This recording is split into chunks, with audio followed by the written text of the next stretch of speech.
یہ بات کے اندر ہم بھی اتفاق کرتے ہیں کہ قرآن کتاب ہدایت ہے، کتاب گمراہی نہیں ہے۔ اور جو لوگ یہ سمجھتے ہیں اور دعویٰ کرتے ہیں کہ قرآن پڑھنے سے، اور قرآن نہ پڑھیو، اپنے مولوی کے بغیر قرآن نہ پڑھیو اور قرآن نو براہ راست نہ پڑھو، گمراہ ہو جاؤ گے، یہ ظالم ہے۔ اور جو لوگ یہ فلسفہ پیش کرتے ہیں کہ قرآن پاک کو سمجھنے کے لیے 14 علوم چاہیے، یہ بات ایک باریک نقطہ اگر آپ کی سمجھ میں آ جائے تو انشاءاللہ گمراہی کا امکان نہیں ہے۔ ہاتھوں کو بلند کر کے علامہ صاحب کا استقبال، نعرے تکبیر، شان مصطفیٰ، عظمت مصطفیٰ۔ تشریف لاتے ہیں علامہ پروفیسر ڈاکٹر ہشام الہی ظہیر صاحب، صدر جمعیت اہل حدیث پاکستان۔ معزز سامعین گرامی قدر، آج میرے لیے اور آپ سب کے لیے خوشی کا ایک مقام ہے کہ اس ادارے سے حفظ کرنے والے بچوں نے اپنی اسناد کو وصول کیا، اور میں آپ کے درمیان بطور مہمان مقرر کے نہیں آیا، بلکہ اس ادارے کے اندر میری حیثیت ایک میزبان کی سی ہے۔ قاری کرامت اللہ برادر عزیز بھی ہیں، دل کے قریب بھی ہیں، اور یہ ادارہ میرا اپنا ذاتی ادارہ ہے۔ اللہ رب العزت اس ادارے کو قاری کرامت اللہ صاحب کے لیے، میرے لیے، آپ سب کے لیے بہترین صدقہ جاریہ بنائے۔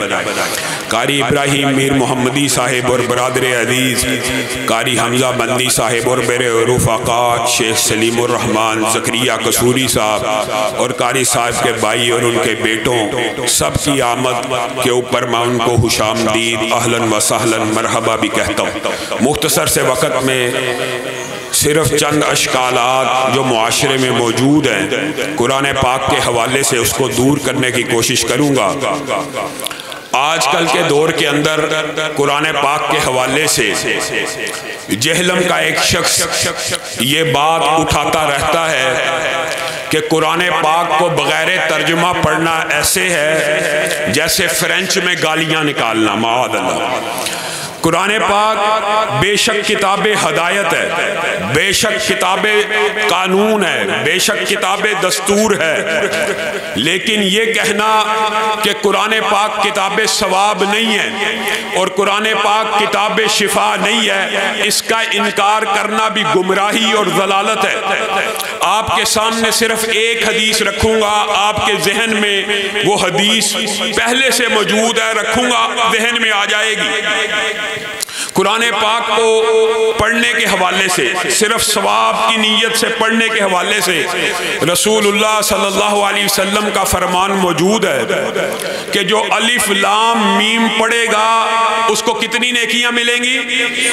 30 نیکیاں۔ دیکھیں آپ کو پہلے سے علم ہے، 30 نیکیاں ملیں گی الف لام اور میم پڑھنے سے۔ الف کے اوپر 10، لام کے اوپر 10، میم کے اوپر 10۔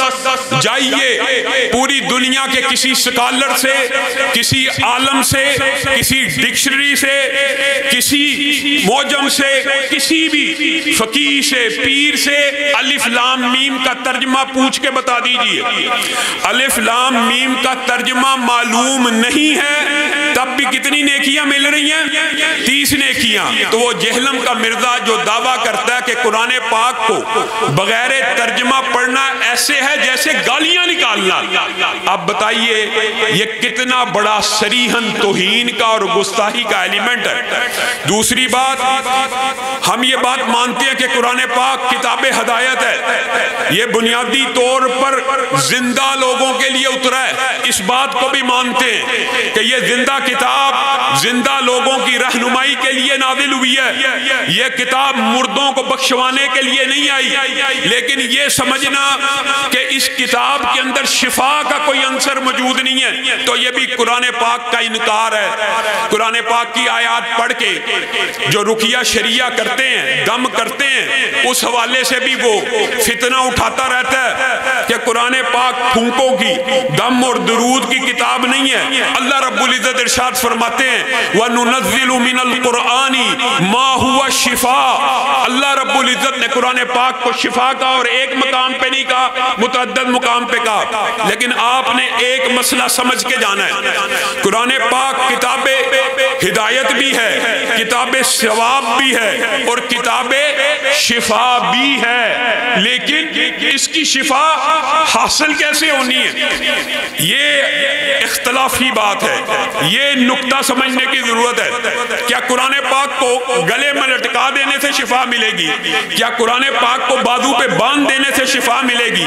عجیب و غریب فلسفہ ہے۔ لوگ ہم سے پوچھتے ہیں کہ علامہ صاحب آپ کو تعویذات کے اوپر قرآن کی یہ جو لوہے قرآنی ہے اس کو لٹکانے کے اوپر یا جو قرآن کے تعویذات ہیں ان کو باندھنے کے اوپر اعتراض کیا ہے؟ سنیے ذرا غور کیجئے گا، جو سوال کر رہا ہوتا ہے اس کے سوال میں بھی جواب موجود ہے۔ بھائی پیر صاحب نے تعویذ دیا ہے، کس چیز کا تعویذ دیا؟ جی قرآنی تعویذ ہے، قرآن کا تعویذ ہے، صرف قرآن کی ایک آیت لکھی ہوئی ہے، آپ گھر جا کے تکیے کے نیچے رکھیں گے تو برکات کا نزول ہو جائے گا۔ آپ کی عقل کے اوپر بھی ایسا پردہ ہے اور کہنے والے کی عقل کے اوپر بھی ایسا پردہ ہے کہ پیر ایک آیت لکھے گا تو گھر میں خیر و برکتوں کا نزول شروع ہو جائے گا۔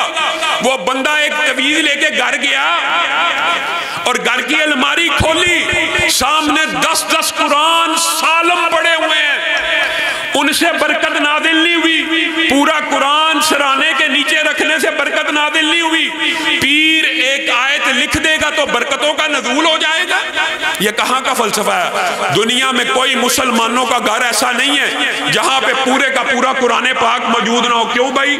آپ میں سے کوئی گھر ایسا ہے جہاں پہ قرآن نہیں پڑھا ہوا؟ سب کے گھر قرآن موجود ہے، پورے قرآن کی برکت کا کوئی مسئلہ نہیں۔ ایک آیت پیر نے لکھ دی تو برکت نازل ہو جائے گی؟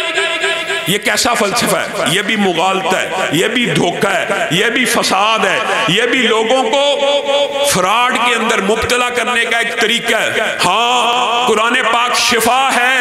آپ مجھے بتلائیے، ایک شخص آپ کے سامنے شہد کی بوتل لٹکا کر پھرنا شروع کر دے اور آپ اس سے پوچھے بھائی شہد کی بوتل کیوں لٹکائی ہوئی ہے؟ جناب اللہ نے بھی کہا، جناب رسول اللہ نے بھی کہا اس میں شفا ہے اس لیے لٹکا کے پھرتا ہوں۔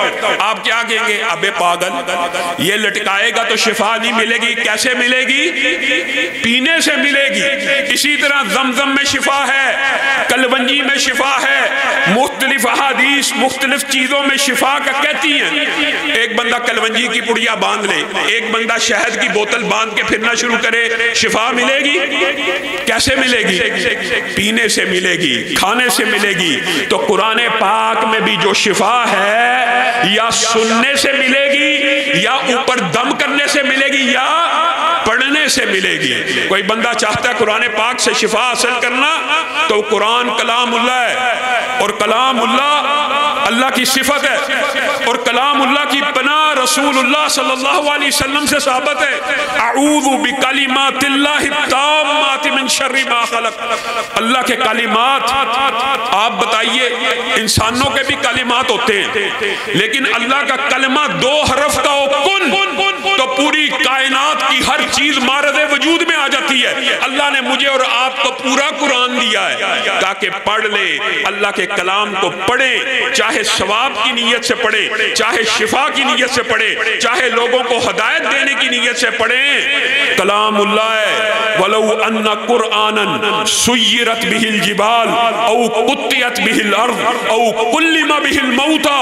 بتائیے دنیا میں اگر کوئی کلام ایسا ہو اس سے بڑی آیت قرآن پاک کی عظمت کی کیا ہو سکتی ہے؟ وَلَوْ أَنَّ قُرْآنًا سُيِّرَتْ بِهِ الْجِبَالُ أَوْ قُطِّعَتْ بِهِ الْأَرْضُ۔ اگر دنیا میں کوئی کلام ہوتا پہاڑ چلنا شروع کر دیتے تو وہ یہی قرآن ہوتا، یہی قرآن ہوتا۔ اور اسی کے اوپر بس نہیں کیا کلمہ بہل موتا، اگر دنیا میں کوئی کلام ایسا ہو کہ جس کی وجہ سے مردہ زندہ ہو جائے تو وہ یہی قرآن پاک ہے۔ بس اس سے آگے کیا بات ہو سکتی ہے؟ میں نے اور آپ نے قرآن پاک کی عظمت کو سمجھا نہیں۔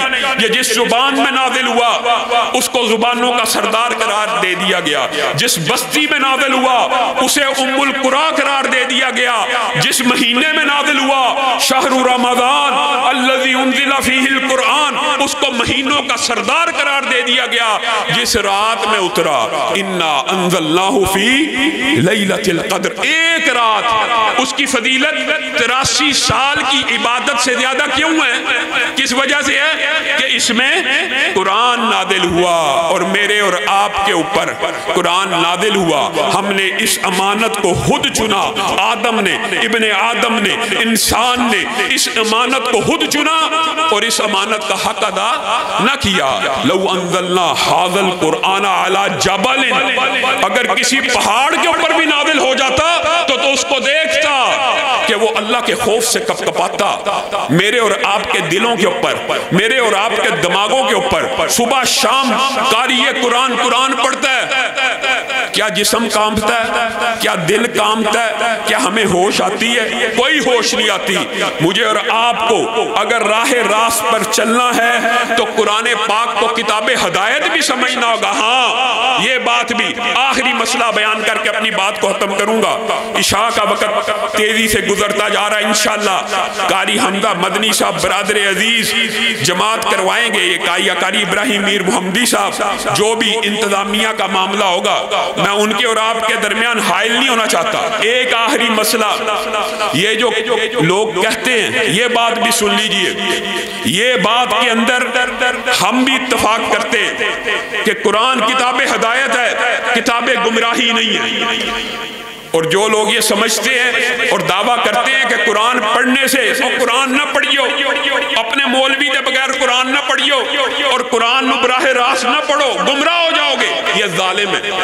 اور جو لوگ یہ فلسفہ پیش کرتے ہیں کہ قرآن پاک کو سمجھنے کے لیے 14 علوم چاہیے، یہ بات ایک باریک نکتہ اگر آپ کی سمجھ میں آ جائے تو انشاءاللہ گمراہی کا امکان نہیں ہے۔ 14 علوم ہوں تو قرآن پاک کو سمجھا جا سکتا ہے۔ میرے بھائیوں، یہ جو بات علماء نے لکھی ہے اس کے پیچھے اگر جایا جائے، ویسے جنرلی اگر بات کی جائے کہ قرآن پاک کو سمجھنے کے لیے 14 علوم ضروری ہیں تو یہ ایک مغالطہ ہے اور ایک گمراہ کن قول ہے۔ لیکن ایک طرف اگر دیکھا جائے کہ جس شخص نے قرآن پاک کا ترجمہ کرنا ہے عربی سے تو اس کو بہرحال علوم آنے چاہیے، اس کو قرآن کا فن بھی آنا چاہیے، قرات کا علم بھی ہونا چاہیے، صرف نحو کا علم بھی ہونا چاہیے، فقہ کا بھی علم ہونا چاہیے۔ لیکن جس نے اردو میں ترجمہ پڑھنا ہے اس کو کیا آنا چاہیے؟ صرف اردو زبان آنی چاہیے۔ صرف اردو زبان آپ کو آتی ہے تو آپ قرآن پاک کا ترجمہ براہ راست سمجھ سکتے ہیں، علماء کی رہنمائی لیجئے۔ لیکن یہ کہنا کہ قرآن پاک کو براہ راست پڑھو گے تو گمراہ ہو جاؤ گے، یہ بھی ایک باطل فلسفہ ہے، یہ بھی ایک فاسد فلسفہ ہے۔ قرآن پاک کا ترجمہ جس نے آج خود کرنا ہے اس کو تو 14 علوم کی ضرورت ہو سکتی ہے، لیکن جس نے اردو زبان میں پڑھنا ہے اس کو صرف اردو زبان آنی چاہیے۔ اللہ رب العزت جو کہا گیا، جو سنا گیا، اس کو سمجھنے کی توفیق عنایت فرمائے۔ سبحان ربک رب العزت عما یصفون وسلام علی المرسلین والحمد للہ رب العالمین۔